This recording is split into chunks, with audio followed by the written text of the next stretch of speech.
यार वापस स्टार्ट करते हैं। तो क्या सीन था हमारे पास यहाँ पे, हम लोगों ने जो है बस इसका ये काम किया है कि एक तो मैंने अपना सर्वर रिस्टार्ट किया, पूरा अपना पीसी रिस्टार्ट कर लिया है, और दूसरा ये है कि हमने जो है इस लोकल होस्ट की जगह जो है बस ये चीज ऐड की है। जो हमारा आईपी एड्रेस था, हमने ये देखा था कि 000 वहां पे आता था जब हम उसको बोलते थे कि हम लोग इस डेटाबेस को कहीं से भी एक्सेस कर सकते हैं।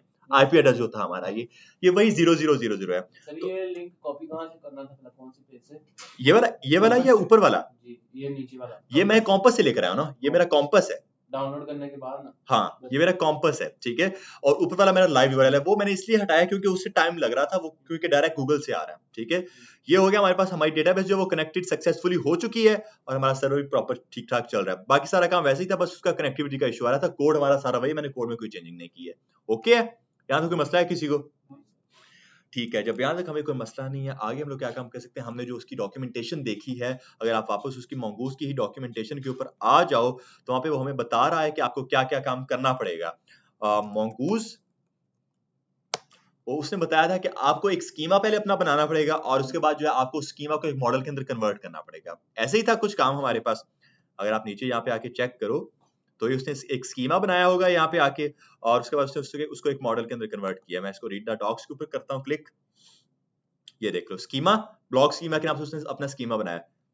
उसके बाद नीचे आकर उसने उसको एक कन्वर्ट किया मॉडल के अंदर। हमें भी कुछ उसी तरह का काम करना है, लेकिन हमारी डेटाबेस कनेक्ट हो चुकी है प्रॉपर्ली। मुझे अब ये सारा का सारा काम जो करना है वो करना है अब मॉडल्स का फोल्डर। मैंने आपको बताया था स्टार्टिंग में एमवीसी मॉडल, एमवीसी आर्किटेक्चर होता है। अब उसमें आ गया हमारे पास वो मॉडल। मॉडल हमारा, मैंने आपको वहां पर भी बताया था कि वो डेटाबेस का काम है, ठीक है। तो यहाँ पे अब हम लोग अपना सेपरेट फोल्डर बनाने वाले हैं मॉडल्स के नाम से, मॉडल, और एंटर करेंगे। और इसके अंदर आकर हम लोग बनाते हैं अपना वो एक फाइल यूजर मॉडल के नाम से, यूजर मॉडल डॉट जेएस, कुछ इस तरह से। अब यहाँ पे आके हम लोग क्या काम करते हैं, अपना स्कीमा बनाते हैं। और वो देख लो स्कीमा वो किस तरह से बना रहा है हमारा। वो स्कीमा बना रहा है हमें किस तरह से, ऊपर चेक कर लो। Cost block schema is equal to new block schema. पहले वो स्कीमा को ऊपर इंपोर्ट कर रहा है, पहले मंगूस को ऊपर इंपोर्ट कर रहा है, उसके बाद उसके अंदर के स्कीमा को इंपोर्ट कर रहा है। ऐसे ही है ना। हम लोग कुछ उसी तरह का काम करेंगे। हम लोग लिखेंगे const mongoose is equal to require करो आप हमारे उसी मंगूस को। उसके बाद उससे ये काम, ये const schema is equals to mongoose से ही आप इसको इंपोर्ट करोगे, रिक्वायर करो आप इसको हमारे उस मंगूस से। कुछ ऐसे उसने काम किया हुआ है ना, मंगूस से। तो या तो ये भी आप काम कर सकते हो, या फिर अब इससे इस ये काम करने से हमारा क्या होगा, अब मैं डायरेक्ट स्कीमा लिख सकता हूं, पर मुझे लिखना पड़ेगा मंगूस डॉट स्कीमा, क्योंकि इससे मैंने उसको डायरेक्ट स्कीमा को एक्सेस कर लिया हुआ है ना। ऐसी है ना, काम तो वही हो गया ये भी हमारा। जब हमारा ये काम हो गया, अब मैं आगे अपना स्कीमा बनाऊंगा। मैं करूंगा कॉस्ट यूजर स्कीमा के नाम से मेरा एक variable is equal to new करो मेरा वो स्कीमा, ये वाला जो वेरिएबल है मेरा, न्यू करो मेरे स्कीमा को। और आगे हम लोग कुछ इस तरह से इसको एक ऑब्जेक्ट दे देते हैं। अगर आप चेक करो तो उसने एक ऑब्जेक्ट दे दिया उसको। अब मैं क्या क्या चीजें चाह रहा हूँ, मैं बहुत बेसिक सा रखूंगा इसको। मैं लिखूंगा एक नेम कर आ जाएगा मेरा, और वो एक स्ट्रिंग होगा मेरा, ठीक है। उसके बाद क्या होगा, एक मेरी ईमेल आ जाएगी और वो भी मेरी एक स्ट्रिंग होगी। और फिर आएगा मेरा एक पासवर्ड और वो भी मेरा एक स्ट्रिंग होगा। अब ये जो चीजें है ना, ये मेरी फील्ड्स हैं जो मैं फ्रंट एंड पर आगे जाके शो करवाऊंगा। फ्रंट एंड पर नेम, ईमेल और पासवर्ड। फिलहाल के लिए मैं सिर्फ ये तीनों चीजें ऐड कर रहा हूँ। जब ये तीनों चीजें ऐड हुई, उसके बाद मैंने आपको बताया कि स्कीमा जो है वो हमारा कंपाइल होगा आगे जाकर एक मॉडल के अंदर। ऐसे ही है ना। तो मैं आगे जाकर उसको दे दूंगा कॉस्ट मेरा यूजर मॉडल के नाम से एक variable is equals to mongoose dot model. Mongoose के अंदर के मॉडल का एक्सेस करो। और मॉडल हम जो हमसे दो पैरामीटर ले रहा होता है। पहला पैरामीटर इसका होता है कि आपके मॉडल का नाम क्या होना चाहिए एक स्ट्रिंग के अंदर। मैं उसको नाम देता हूं यूजर। और इसका दूसरा पैरामीटर होता है कि ये मॉडल किस स्कीमा का है। हाँ जी, तो मैं लिख दूंगा यूजर स्कीमा, कुछ इस तरह से। ये मेरा काम बन जाएगा यहाँ तक आके, ठीक है। तो अब ये जो मेरा यूजर मॉडल है ना, इसके अंदर ये स्कीमा भी ऐड हो चुका है ना। तो मैं अब बस इसको एक्सपोर्ट करूंगा यहाँ पे और इसी को आगे यूज करूंगा हर जगह पर। हम ये चेक करता है, कंपाइल करता है कि उस वो हमने जो स्कीमा बनाया है उसकी टाइप वगैरह सब चीजें ठीक है। ऐसा तो नहीं है कि हमने कोई ऐसी टाइप दे दी जो कि अवेलेबल ही ना हो उसके पास। तो कंपाइल करता है उस चीज को मॉडल में, ठीक है। उसके बाद मैं सिंपल इसको मॉड्यूल डॉट एक्सपोर्ट करूंगा। मैं लिखूंगा मेरा मॉड्यूल डॉट एक्सपोर्ट्स करो किसको, मेरे इस यूजर मॉडल को सिंपल एक्सपोर्ट कर दो। अब मैं सिंपली क्या काम कर सकता हूँ, इस यूजर मॉडल को अपने कंट्रोलर्स के अंदर आकर यूज कर सकता हूँ और अपने वो गेट रिक्वेस्ट वगैरह सारी और पोस्ट रिक्वेस्ट वगैरह सारी मार सकता हूँ, ठीक है।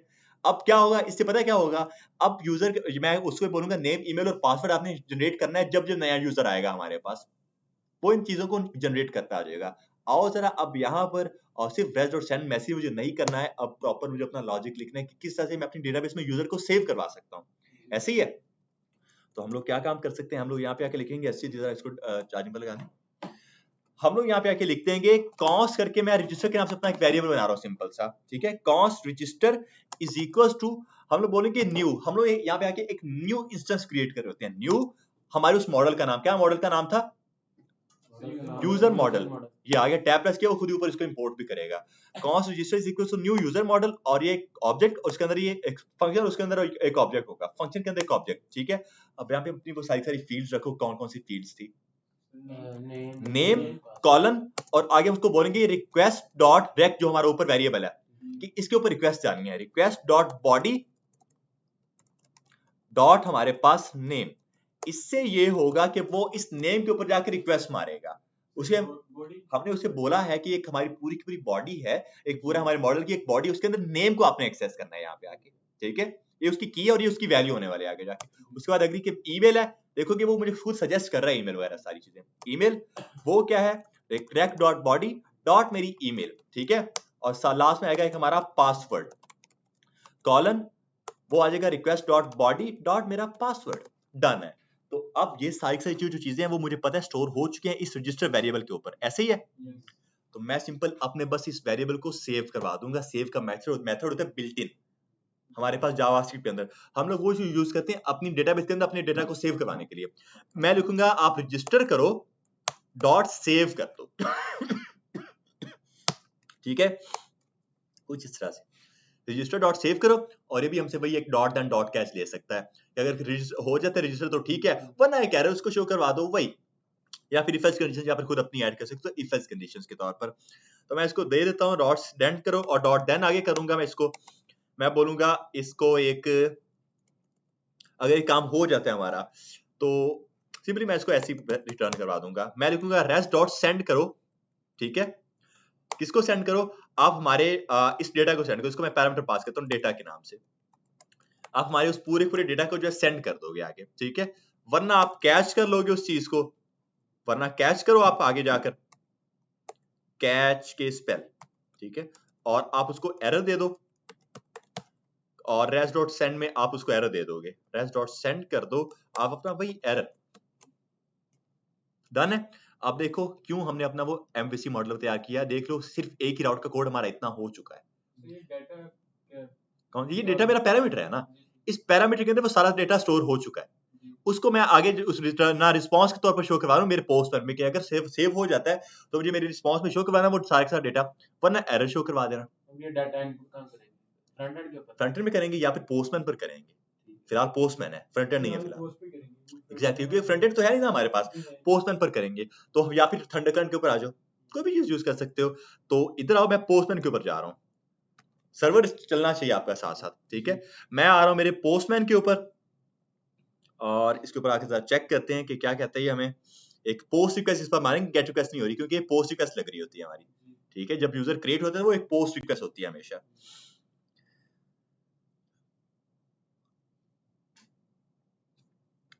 एक तो स्टार्ट होने में टाइम लेता है हमेशा। बॉडी पे क्या है समझ नहीं आ रही है, नेम और ईमेल कहां से आ रहा है। ये नेम और ईमेल इस यूजर मॉडल से आ रहा है, हमने उसके अंदर वो चीजें स्टोर करवाई थी ना, ठीक है। ये हमारा पूरा स्कीमा था, हमने उसको पहले एक्सेस किया और उसके अंदर हमने एक पूरा ऑब्जेक्ट बना दिया हुआ है। ये ऑब्जेक्ट हम लोग इसलिए बनाते हैं ताकि उसके अंदर जो भी चीजें ना उसको हम लोग क्रिएट कर सके इस वेरिएबल के अंदर जाकर, ठीक है। नेम का हमने एक, ये हमारी की है, ठीक है। वो हम खुद ही मैं सजेस्ट कर रहा था कि आपके पास वहां पर जो कीज पड़ी है वो ये है, नेम ईमेल और पासवर्ड। हमने उसको बोला कि जो नेम है ना आपने उस पर रिक्वेस्ट एक मारनी है उसकी बॉडी के अंदर, उससे सिर्फ और सिर्फ नेम पर, उसके बाद आपने रिक्वेस्ट मानी सिर्फ ईमेल पर, और उसके बाद आपने रिक्वेस्ट मानी सिर्फ पासवर्ड पर। अगर बॉडी डॉट नेम की जगह ईमेल कर रहे हैं तो क्या बात, नहीं फिर काम नहीं करेगा हमारा, की हमारी सेम होगी, की और वैल्यू सेम होती है ना हमारे पास यहाँ पे इसकी, ठीक है। अच्छा जी, पोस्टमैन हमारा चल गया होगा, पोस्ट रिक्वेस्ट अब मैं मारूंगा यहाँ पे आके। तो अभी अगर मैं ऐसे आकर इसको सेंड कर दूं ना, मैं कोई अपना डेटा सेंड नहीं किया, ऐसे अगर इसको सेंड करते हैं आकर, कुछ भी वो मुझे शो नहीं करवाएगा। फिलहाल तो एक एरर आ जाएगा, ठीक है, can not read properties of undefined. और ये एरर आपको किस वजह से आ रही है ये भी आप, हाँ फ्रंट एंड पे एक मेल एरर होगा, और आप अगर अपना टर्मिनल खोला तो आपके वहां पे भी एक एरर दिखा देगा। अगर आप ये ऊपर वाला खोलो तो ये आपको एरर यहाँ पे शो करवाएगा, ठीक है। मैं आपको बताता हूँ ये एरर किस तरह से है। हमने देखा था, हमने अपनी यहाँ पे आके देख लो कि अपनी बैकएंड की एक एपीआई बनाई है। ये एक बैकएंड की एपीआई ही है जो हमने अपना यूजर क्रिएट किया, नहीं एक बैकएंड का डेटा ही है ना, एक एपीआई है। आप लोगों को याद होगा हमने फ्रंट एंड में बात की थी कि हमेशा अपनी एपीआई को जेसन फॉर्म में कन्वर्ट करते थे पहले, तब वो काम करते जब हमने फेच पे भी काम किया था। ये जेसन डॉट जेसन करके उसको जेसन में कन्वर्ट करते थे, ऐसे ही है ना, हमें इसको भी ऐसे जेसन फॉर्म में कन्वर्ट करना होता है हमेशा। तो जो डाटा है उसको जेसन जेसन में कन्वर्ट करना पड़ेगा, सिर्फ डॉट जेसन एक लिखोगे वो कन्वर्ट हो जाएगा। किस तरह से आपका कन्वर्ट हो जाएगा? आपका आप यहां पर आ जाओगे, आप एक और मिडलवेयर अपना यूज करोगे वापस app.use के अंदर ही आकर, ठीक है।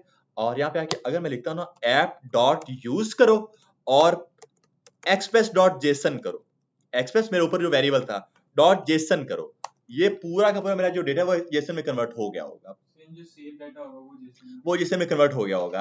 लेकिन ये इंपॉर्टेंट चीज है, इसका सीक्वेंस हमेशा आपने इसको अपने राउट से पहले रखना है, राउट के बाद नहीं रखना है। ऐसे नहीं करना आपने जेसन बाद में, ऐसे इस तरह ये होगा कि पहले रिक्वेस्ट लग जाएगी उसके ऊपर, बट वो जेसन में बाद में कन्वर्ट हो रहा होगा, क्योंकि लाइन बाय लाइन एग्जीक्यूशन होती है ना। तो हमेशा पहले जेसन में कन्वर्ट करें, उसके बाद रिक्वेस्ट लगेगी उसकी, ठीक है। अब ये ठीक है, अब ये काम करेगा, मैं डेटाबेस पे कनेक्ट होगी। अब अगर आके मैं इसको दोबारा सेंड करता हूं ना, कोई एरर नहीं आएगा मुझे। यहाँ पे आके देख लो कोई एरर नहीं आ रहा, आईडी और वेरिएंट आ चुकी है मेरे पास। जब कभी भी हम लोग अपना डेटा क्रिएट करते हैं ना, हमेशा वो एक यूनिक आईडी जनरेट करता है, ठीक है। तो ये उसने वही यूनिक एक आईडी जो थी वो जनरेट करके दे दिया है, बाकी उसने नेम ईमेल पासवर्ड वो चीजें जनरेट नहीं की है, क्योंकि हमने ऐड कहां पर की है, ऐड ही नहीं की ना की फ्रंट। और फिलहाल हमारे पास पोस्टमैन है, ठीक है, हम लोग पोस्टमैन में यहाँ पे उसको सेंड करेंगे, यानी कि हर यूजर की अपनी अलग आईडी खुद ही बनाता है, ऑब्वियस ये खुद ही रैंडम जनरेट करेगा, ठीक है। फ्रंट एंड बन जाएगा तब हम उसको यूजर को प्रोवाइड कर देंगे, वहां से ऐड करेगा हमारे डेटाबेस में। एग्जैक्टली वो सबमिट करेगा, जैसे ही वो हमारे डेटाबेस में ऐड हो जाएगा और उसकी एक सेपरेट आईडी भी जनरेट होगी खुद ही। ये वही आईडी है, वेरिएंट, ये वेरिएंट होते हैं, ठीक है। अब मैं आऊंगा और अपना डेटा सेंड करूंगा, नेम ईमेल और पासवर्ड का। अब वो किस तरह सेंड करते हो? अपने पोस्टमैन में ही पोस्टफेस की रिक्वेस्ट के ऊपर बॉडी के ऊपर चलते हो आप, और यहाँ पे आके आप इसको करते हो रॉ के ऊपर क्लिक, रॉ, और यहाँ पे आप टेक्स्ट की जगह करते हो अपना जेसन। आप ये क्योंकि एज एन जेसन फॉर्म में कन्वर्ट करना होता है अपने डेटा को, सेंड कर रहे हो। देखो हमारा फ्रंट एंड कोई नहीं, ऐसा समझो कि यहाँ पे जो मैं डेटा ऐड कर रहा हूँ ये हमारा फ्रंट एंड है। मेरी एक फील्ड होगी नेम की, ऐसे ही है, और इसमें लेट्स सपोज मैं आकर ऐड करता हूँ अली। मेरा लाइक एक इनपुट फील्ड थी, उसमें एक यूजर ने आकर ऐड किया अली को, ठीक है। उसके बाद एक ईमेल की फील्ड है जिसमें यूजर ने आकर ऐड किया ali@gmail.com, ठीक है। उसके बाद एक मेरी पासवर्ड की फील्ड है, पासवर्ड, और उसके अंदर यूजर ने आकर ऐड कर दिया 1 2 3 सिंपल, ठीक है। तो देखो ये मेरी फील्ड होंगी, इनपुट फील्ड होंगी, और ये उनकी वैल्यू जो यूजर ऐड करेगा। फिलहाल फ्रंट एंड नहीं है, फिलहाल सिर्फ पोस्टमैन, इसलिए हमारा एज एन क्लाइंट काम कर रहा होता है। अब अगर आकर मैं इसको सेंड करूंगा तो मेरा ये वाला डेटा सेव हो जाएगा और इसकी एक न्यू आईडी भी जनरेट हुई होगी। जैसे अगर मैं करूंगा इस चीज को सेंड, आप लोग देखोगे, ये देखो आ गया रिस्पॉन्स में अली, ईमेल उसकी ये और पासवर्ड उसका ये, और उसकी आईडी भी एक न्यू जनरेट हो गई है। सर मैंने ये जो काम है पहले मैंने उसमें किया था PHP और SQL के साथ, बिल्कुल ऐसा होता है, हाँ सेम ही होता है, लेकिन आप बताएं कि ये ज्यादा बेहतर है, वो ज्यादा ऑब्वियसली ये ज्यादा बेहतर है। अब ये किस लिए ज्यादा बेहतर है? इसलिए ज्यादा बेहतर है कि इसमें आपका जो स्कीमा होता है ना, उसमें आपको की कोई लिमिटेशन नहीं होती कि आपने एक ही तरह का सिर्फ स्कीमा ऐड करना है। सीक्वल में हमेशा ये लिमिटेशन होती है कि आपने सिर्फ एक ही तरह का स्कीमा ऐड करना है, मल्टीपल स्कीमा आप ऐड नहीं कर सकते उसके अंदर, मल्टीपल टाइप का स्कीमा, ठीक है। एक तो ये लिमिटेशन होती है। उसके बाद ये होता है कि इसके अंदर जो है आप काम इस तरह से कर सकते हो, आप अपना डेटा जो है ना इस तरह से हमेशा आईडी जनरेट करते हो। बात वहां पर ये होता है आपकी वो आईडी जो जनरेट करते हैं वो 1 2 3 4 5 जनरेट करते हैं, अगर आपने नोटिस किया हो तो। यहाँ पे ये एक प्रॉपर रैंडम आईडी जनरेट कर रहा होता है, ठीक है। तो इस तरह के बहुत से इसके जो है फीचर्स हैं जो कि उसके पास उस वहां पर हमें नहीं मिलते हैं। मेरा ये डेटा मेरी डेटाबेस में ऐड हो चुका होगा। अगर मैं अब यहाँ हूँ और इस बार आकर हारिस करता हूँ और इधर आकर haris@gmail.com करते हैं और इस बार इसका पासवर्ड रैंडम कुछ ये डाल कर देते हैं और सेंड करते हैं, मतलब ये सेंड का मतलब समझो, इसको समझो सबमिट का बटन है ये फ्रंट एंड में, ठीक है। और ये उसने अपने इनपुट फील्ड में चीजें ऐड की हैं। सेंड करेंगे अगर इस चीज को तो मेरा ये डेटा भी ऐड होगा, उसका पासवर्ड ये हो जाएगा। अब मैं इसको चेक कहां कर सकता हूँ? मेरी डेटाबेस के अंदर जाकर। लेकिन जो पहले था वो कहां गया? वो भी यहीं पे पड़ा हुआ है ना, वो ऐड हो चुका है। ये रिस्पांस दे रहा है कि जब भी इसकी रिक्वेस्ट लगी तो उसका रिस्पांस क्या आएगा। मैं आ सकता हूँ मेरे कॉम्पस के ऊपर और मैं चेक कर सकता हूँ कि मेरे डेटाबेस के अंदर डेटा कहां पर ऐड हुआ है। तो आप लोग देखोगे हमने जो अपना ENV का काम किया ना, ENV फाइल के अंदर, आज की क्लास में थोड़ा सा ज्यादा काम है बस इसको थोड़ा सा ध्यान में रखो। ENV के अंदर क्या होता है, हमने अपनी डेटाबेस का कोई नाम नहीं इनिशियलाइज, यहाँ पे हम लोग अपनी डेटाबेस का नाम इनिशियलाइज हमेशा करते हैं। अगर आप कोई नाम इनिशियलाइज नहीं करते हो तो वो बाय डिफॉल्ट एक डेटाबेस बना दे टेस्ट के नाम से, हमेशा टेस्ट, TEST टेस्ट। मैंने कोई डेटाबेस का नाम नहीं लिखा यहाँ पर, वो मेरे कॉम्पस के अंदर जाकर एक डेटाबेस खुद ही बना देगा टेस्ट के नाम से। ठीक है, चेक करो आके वो किस तरह से बनाता है। देखो आप जरा यहाँ पे उसे खुद ही बना दिया, उसके अंदर मेरा डेटा उसने सेव कर दिया होगा अब तक। कॉम्पस को भी रन करने के लिए इंटरनेट चाहिए? नहीं, इसकी जरूरत नहीं है, इसलिए मैंने इसको इंस्टॉल किया, क्योंकि इसके लिए हमें जरूरत नहीं है। बस आपका ये एक URL होगा, आपने इसको जो कनेक्ट कर देना है, यहाँ पे आके कनेक्ट पर क्लिक करो, आपका कनेक्ट हो गया। अब आप लोग यहाँ पे आके देखो ये टेस्ट की डेटाबेस आई हुई है, टेस्ट। ये वही डेटाबेस है जो कि हमने नाम नहीं लिखा था। अगर मैंने कोई वहां पर नाम लिखा होता तो उसे उस नाम से मेरी डेटाबेस बनानी थी। तीन ऊपर बनी हुई है बाय डिफॉल्ट वो बनी होती हैं, वो बाय डिफॉल्ट बनी होती हैं, उसके अंदर आपका कोई डेटा नहीं होता, वो बाय डिफॉल्ट आपका हर जो एटलस होता है वो बना के देता है आपको, कॉम्पस भी और एटलस भी। अगर इसको ऊपर आकर अब मैं क्लिक करता हूं ना, आप लोग देखोगे 3 इसके अंदर यूजर्स ऐड हैं, एक अली, एक हारिस और एक ऐसी मैंने सेंड कर दी थी जो ऐसी थी। अगर इसको ऊपर आकर अगर मैं क्लिक करता हूं ना, तो आप लोग देखोगे इसके अंदर वो चीजें आई हैं। पहले वाला ऐसे ही कुछ भी नहीं है, फिर अली, उसके बाद हारिस, सारी चीजें मेरी ऐड हैं। ठीक है, अब जरा इससे मैं ज्यादा बढ़ने नहीं वाला, आगे पहले इस चीज को दोबारा ध्यान से देखते हैं कि है कि हो क्या रहा है। वापस आऊंगा मैं और थोड़ा सा इस चीज को मैं रिपीट करने वाला हूं। सबसे पहले होता क्या है, जब हमें डेटाबेस में अपने डेटा को सेव करवाना होता है, हम लोग पहले उसका क्या काम करते हैं, एक स्कीमा बनाते हैं mongoose के थ्रू। ठीक है, होता किस तरह से, आप स्कीमा, आपका स्कीमा जो होता है वो कह लो कि आपकी जो भी फील्ड्स होने वाली उनकी टाइप होती है। मैंने उसको दिया नेम, ईमेल और पासवर्ड, उसकी टाइप स्ट्रिंग कर दी मैंने। उसके बाद मैंने क्या काम किया, उसके बाद इसका ये होता है कि आपको अपनी उस स्कीमा को कंपाइल करना होता है एक मॉडल के अंदर, ताकि पता चलता रहे कि यार ये सारा काम ठीक ठाक कर रहा है, ये टाइप अवेलेबल है या जो भी चीजें हैं। कंपाइल करेगा उसको, अगर कोई गलत चीज नहीं मिली तो उसको रेंडर करके दे देगा। ठीक है, कंपाइल हो गया हमारे यहाँ पे स्कीमा में आके। उसके बाद आप अपने इस मॉडल को जो है कन्वर्ट जहाँ से एक्सपोर्ट करोगे और इसको यूज करोगे जहां पे भी आपने इसको सेव करना है कंट्रोलर्स के अंदर, जहां पे भी आपकी वो प्रॉपर पोस्ट की रिक्वेस्ट लग रही है। यहाँ आ जाओ आप लोग, तो यहाँ पे हम लोग क्या काम करते हैं, अपना एक वेरिएबल बना सकते हैं न्यू, और उसको इक्वल कर सकते हैं एक न्यू इंस्टेंस के यूजर मॉडल, जो भी हमारा वो मॉडल का नाम था, हमने उसको इसके इक्वल कर दिया। और हमने बोला कि आप रिक्वेस्ट मारोगे हमारे नेम के ऊपर, फिर हमारी ईमेल के ऊपर भी और हमारे पासवर्ड के ऊपर। अगर हमारे पास कुछ और फील्ड्स होती फिर मैंने उनके ऊपर भी इस तरह से रिक्वेस्ट मरवानी थी। ठीक है, उसके बाद आप अपने बस इस वेरिएबल को सेव कर देते हो और कुछ नहीं, क्योंकि इस वेरिएबल के अंदर सारा डेटा तो स्टोर हो ही चुका है ना। आप बस अपने उस वेरिएबल को सेव करवा दो। चलिए आगे हम और सेव करेंगे, डिलीट करेंगे, एडिट, अपडेट सारा कुछ ऐड करेंगे इसमें। ठीक है, MVC पूरा और वो उसके लिए सेपरेट हमारे फंक्शन होंगे, इसी एक फंक्शन के अंदर काम नहीं होगा। ठीक है, इसीलिए हमने सेपरेट फाइल्स बनाई है ताकि पूरा हमारा कोड जो है ना वो अच्छा दिखने में लगे। तो हमारा इस तरह से काम होता है प्रॉपर। सर ये अपना टर्मिनल में होगा शो, ये res.send वाला फ्रंट एंड पे नहीं ना आएगा?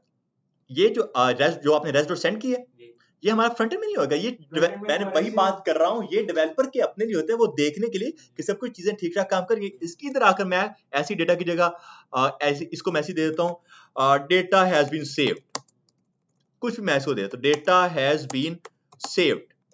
डेवलपर के अपने लिए होती है ये। ठीक है, तो अब क्या होगा, जैसे अगर डेटा मेरा सेव हो गया, मुझे एक मैसेज मिलेगा मेरे पोस्टमैन में वहां पर के डेटा सेव हो चुका है आपका। पहले वो मुझे वो पूरा डेटा शो करवा रहा था ना, अब मुझे ये मैसेज शो कराएगा। अब ये चेक करो, अब मैं कुछ और करता हूं, इधर आकर असजिद और asjid@gmail.com, और उसके बाद पासवर्ड इसका यही रखते हैं और सेंड करते हैं। अगर इस चीज को आकर क्या होगा, डेटा हैज बीन सेव्ड। ठीक है, तो ये सिर्फ डेवलपर के अपने देखने के लिए होता है, फ्रंट एंड का तो इसके साथ कोई लिंक ही नहीं है यार। ठीक है, फ्रंट एंड ने रिक्वेस्ट भेजनी है इस एपीआई के ऊपर, ये एक एपीआई बनी है। ठीक है, फ्रंट एंड ने इसके ऊपर एक रिक्वेस्ट भेजनी है, उसका रिस्पांस इसको देगा बैक एंड जाकर हमारा। डन है। अब हम लोग क्या काम करते हैं, गेट रिक्वेस्ट अगर हमने मारनी है तो यहाँ पे आके जो हमने सिंपली हेलो यूजर्स किया हुआ है ना, हम लोग इसको फाइंड कर सकते हैं। यहाँ गेट रिक्वेस्ट हमें पता है क्या काम कर रही होती है, डेटा को रीड करती है। हम लोग चेक कर सकते हैं इस रिक्वेस्ट के थ्रू कि हमने कितने यूजर क्रिएट किए हुए हैं, पूरे डेटाबेस को रीड कर सकते हैं। किस तरह से, आप लोग सिंपल अपना एक वेरिएबल बना सकते हो, कॉन्स करके कोई भी अपना वेरिएबल बना दो। मैं करूंगा कॉन्स करके माई डेटा ही इज इक्वल्स टू, फिर आप क्या काम करते हो, आपका जो वो मॉडल है, क्या मॉडल था, यूजर मॉडल डॉट करके आप उसके ऊपर एक मेथड अप्लाई कर सकते हो, फाइंड का मेथड होता है हमारे पास। ठीक है, ये सिंपली क्या काम करता है, पूरे मॉडल को फाइंड करता है कि इसके अंदर क्या क्या डेटा पड़ा हुआ है बस। उसके बाद आके अगर आप सिंपल res.send कर दो हमारा ये माई डेटा। ठीक है, तो अगर अब कोई भी यूजर गेट रिक्वेस्ट मारेगा ना, तो उसको मेरे सारी ये यूजर देखेंगे कौन कौन सा यूजर ऐड है। ठीक है, एग्जैक्टली इधर आऊंगा मैं, और ये मेरी राउट्स के अंदर आई थिंक इसका राउट तो पहले बना ही होगा, है ना। राउट्स के अंदर मैं आकर चेक करूं तो इसका राउट पहले से बना हुआ है।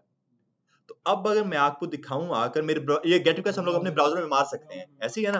तो मैं अगर आकर लिखता हूँ लोकल होस्ट कॉलन 5000 उसके बाद /API/v1/users, यही है, और एंटर करते हैं इस चीज को आकर। अगर हम लोग तो कह रहा है converting circular structure to JSON. अच्छा, उसने उसको जेसन में फॉर्म में कन्वर्ट नहीं किया, इसके लिए मुझे एक काम ये करना पड़ेगा, मुझे एक एसिंक अवेट इसको बनाना पड़ेगा, क्योंकि ये डेटा को रीड करने में, क्योंकि वो बैकएंड से सर्वर से आ रहा होता है, टाइम ले सकते हैं। मुझे इसको बस एसिंक अवेट बनाना पड़ेगा और कुछ भी नहीं। एसिंक और यहाँ पे आके अवेट कर दो बस आप, कुछ इस तरह से। डन है। अब अगर मैं दोबारा आकर इसको सेंड करता हूँ तो आप देखते हैं कि क्या कहता है। ये मेरा सर्वर रिस्टार्ट हो रहा है, डेटाबेस हो गई है। अब अपने इधर आकर दोबारा करते हैं अपने ब्राउजर में आकर इसको रिलोड करते हैं एक बार, तो आ रहा है हमारा डेटा, चेक कर ले। जी ठीक है, तो ये कुछ इस तरह से काम हो रहा होता है। स्पेसिफिक डेटा निकालना तो हम आईडी यूज करेंगे। अगर स्पेसिफिक डेटा निकालना तो हम लोग फिल्टर यूज करेंगे, फिल्टर के मैथड हमने देखे हुए हैं। हम लोग उसको बोलेंगे कि जिसकी भी आईडी ये हो या जिसका भी पासवर्ड ये हो वो हमें दे दो, कुछ इस तरह की चीजें। तो ये देखो, अब ये हमने क्या काम किया, एक तरह की बैकएंड की एपीआई बना ली है जो कि हमारी डेटाबेस में सेव भी है। अब मैं आपको पूरा सीक्वेंस बताता हूँ। फ्रंट एंड से क्या होता है, इस राउट के ऊपर, इस पाथ के ऊपर एक रिक्वेस्ट जाती है और उसका रिस्पांस फ्रंट एंड पर हम लोग शो करवाते हैं। ये काम पूरी एक एप्लीकेशन में यही होता रहता है हर टाइम पे, और कोई काम ही नहीं है। ठीक है, ये हमें काम करना है। 2 रिक्वेस्ट हमने अब तक देखी है, गेट और पोस्ट की। हमें आगे यूजर को अपडेट करना है, डिलीट करना है, वो सारे काम करने हैं। यहाँ तक बताओ, कोई किसी को कोई मसला है तो तो ये जो आपने मोंगोडीबी में लोकल होस्ट किया, लेकिन अगर हम गूगल के थ्रू करते हैं तो ये मेथड सारा मैथड सारा यही है, बस वो आपका एक लिंक चेंज होता है और कुछ भी चेंज नहीं होना। जी वो सिर्फ लिंक में रजिस्टर चेंज किया ताकि वो टाइम ना ले मेरा, और कोई वजह नहीं थी मेरी। ठीक है सर मेरा एक क्वेश्चन है। हाँ जी, बोलें अहमद। सर अगर हमारे पास फॉर्म अभी फॉर एग्जांपल 3 फील्ड्स हैं, नेम हाँ ईमेल पासवर्ड, कल को ये बहुत ज्यादा हो जाती हैं, एक बिल्कुल, बड़ा फॉर्म होता है, तो क्या हमें इसको एसिक नहीं बनाना चाहिए? ये भी तो एसिंग हम टाइम लोग ले बनाएंगे, सकता है। बिल्कुल हम लोग इसको एसिंग बनाएंगे, बट अभी फिलहाल के मैं इसको नहीं बनाया क्योंकि मेरे पास एक तो डेटा नहीं था ज्यादा, और जब हमारे पास ज्यादा डेटा होता है तब हम लोग इस तरह से भी काम नहीं करते कि एक एक फील्ड को डायरेक्ट टारगेट कर रहे हों। जी नेम हम ईमेल क्रिएट पासवर्ड, एक एक करके इनको टारगेट किया ना यहाँ पे आके।